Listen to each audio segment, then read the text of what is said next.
오늘은 고린도후서 8장 16절에서 24절까지 말씀입니다.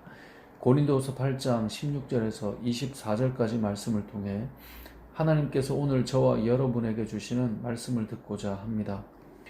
교회는 복음을 전하고 생명을 살리는 역할을 하는 곳입니다. 그리고 이 일을 위해 직접적으로 또는 간접적으로 참 귀한 일들을 많이 합니다. 교회가 때로는 부끄러운 행동을 하기도 하고요. 어떤 교회들로 인해 전체 교회가 비난을 받기도 하지만 그래도 교회는 한 영혼을 살리기 위해 마음을 쏟고 물질을 드리며 기도하는 곳입니다. 또한 가난한 자들을 돕고 도움이 필요한 자들에게 손을 내미는 일을 하며 나라에서 하지 못하는 복지의 사각지대를 함께 채우고 있는, 또 그 역할을 하고 있는 사람들이 바로 교회입니다.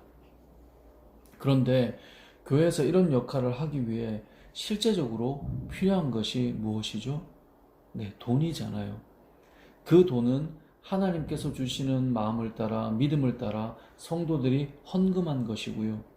당연히 헌금한 목적에 맞게 잘 사용되도록 하는 것이 너무나 중요하겠죠.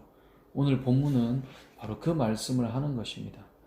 20절, 21절을 읽어보면 이렇게 말씀합니다. 이것을 조심함은 우리가 맡은 이 거액의 연보에 대하여 아무도 우리를 비방하지 못하게 하려 함이니 이는 우리가 주 앞에서뿐 아니라 사람 앞에서도 선한 일에 조심하려 함이라. 아멘.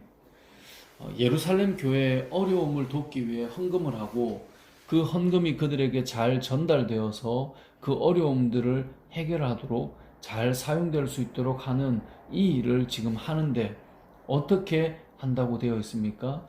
이것을 조심함은 조심해서 한다고요. 실수가 없게 하겠다는 겁니다. 왜요?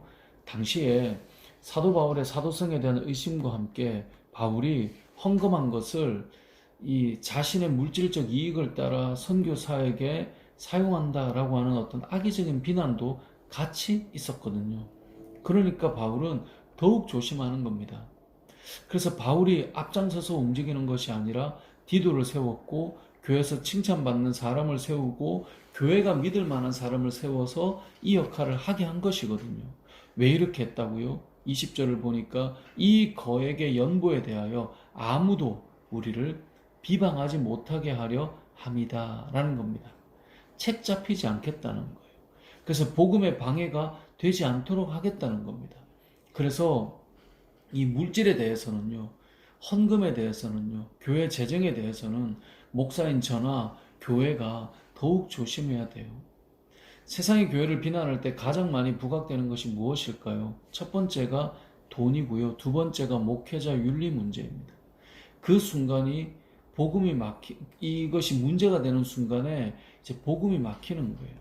그래서 뭘 해야 된다고요? 비방하지 못하게 조심해야 된다고요. 특별히 앞서 읽은 우리가 21절 말씀이 이렇지 않습니까? 이는 우리가 주 앞에서뿐만 아니라 사람 앞에서도 선한 일에 조심하려 함이라. 주 앞에서뿐 아니라 사람 앞에서도 선한 일에 조심하겠다는 거예요. 선한 일을 하는데 조심해야 돼요. 이건 하나님 앞에서뿐만 아니라 사람 앞에서도 그래요. 간혹 나는 하나님 앞에서 떳떳해 라고 하는 분들 중에 간혹 사람 앞에서는 좀 이해가 되지 않는 그런 모습을 보게 될 때가 있어요. 특별히 요즘은 정말 더 그런 것 같아요. 불의를 행하고도 더 당당해져가는 세상처럼 자꾸 느껴져요. 그런데 이런 세상 속에서도 성도들의 삶은 하나님 앞에서 뿐만 아니라 사람들 앞에서도 말이 되지 않도록 조심해야 된다는 것입니다. 특별히 오늘 본문으로 보자면 돈 문제에 있어서요. 그런 의미에서 우리 교회도 재정에 있어서 하나님 앞에서 뿐만 아니라 사람들 앞에서 부끄럽지 않게 교회가 사역을 해 나가야 될 것입니다. 이렇게 주의하고 조심해야 할 민감한 영역인 헌금을 다루는 사람들을 어떻게 세우게 됩니까? 16절에서 디도에 대해서는 이렇게 말씀합니다. 너희를 위하여 같은 간절함을 디도의 마음에도 주시는 하나님께 감사하노니. 그러니까 고린도 교회를 향한 간절함이 이 바울과 같은 간절함이에요. 같은 간절함을 가진 디도인 거예요. 동력자가 같은 간절함을 가진다는 것은 정말 중요한 일입니다. 나는 막 간절한데요. 동역자는 별로 관심이 없어요. 목사는 그 사역과 어떤 복음에 대해서 예를 들면 마음이 막 쏟아져 있는데 예를 들어 직분을 받은 사람은 관심이 없어요. 그러면 얼마나 힘들겠습니까? 물론 우리 교회는 저와 여러분들의 마음이 어쩌면 저보다 여러분이 더라고 하면 안 되죠. 우리가 함께 같은 마음으로 같은 간절함으로 가는 모습들, 그 모습을 볼 때마다 너무 감사한데요. 우리가 기억해야 될 것은 이 디도가 같은 간절함을 가졌다는 거예요.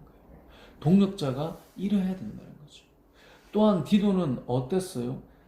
그 간절함을 가졌을 뿐만 아니라 자원하는 마음을 가졌어요. 어제 우리가 말씀을 통해 봤지만 자원하는 마음은 힘에 지나도록 움직이게 된다는 거예요. 디도가 바로 그런 사람이었다는 것입니다. 그것이 어디에 나옵니까? 말씀에 보면 디도는 17절에 그가 권함을 받고 더욱 간절함으로 자원하여 너희에게 나아갔고. 얼마나 귀해요.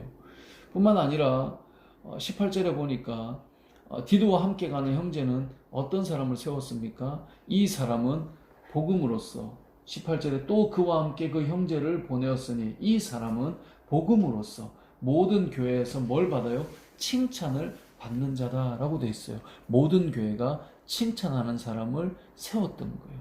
왜 이렇게 사람을 세우는 것에 애쓰고 중요하게 여겼습니까?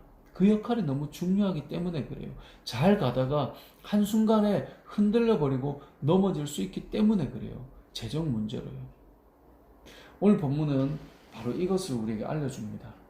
말씀을 맺겠습니다. 하나님 앞에 헌금을 하는 것은 개인의 신앙에 있어서 너무나 중요한 영역입니다.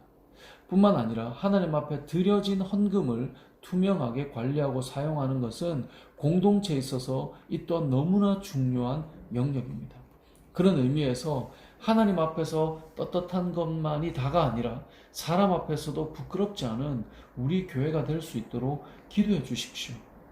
또한 이 일을 위해 같은 간절함을 가지고 자원하는 심정으로 주의 일을 하며 교회가 칭찬하는 사람들이 세워져 우리를 비방하지 못하도록 그 역할을 잘하는 동력자가 교회 안에 잘 세워지길 소망합니다. 바로 여러분이 그런 사람이 되셔서 비방거리가 아니라 세상이 우리를 향해 교회를 향해 은혜를 나누는 역사가 있기를 주님의 이름으로 축복합니다.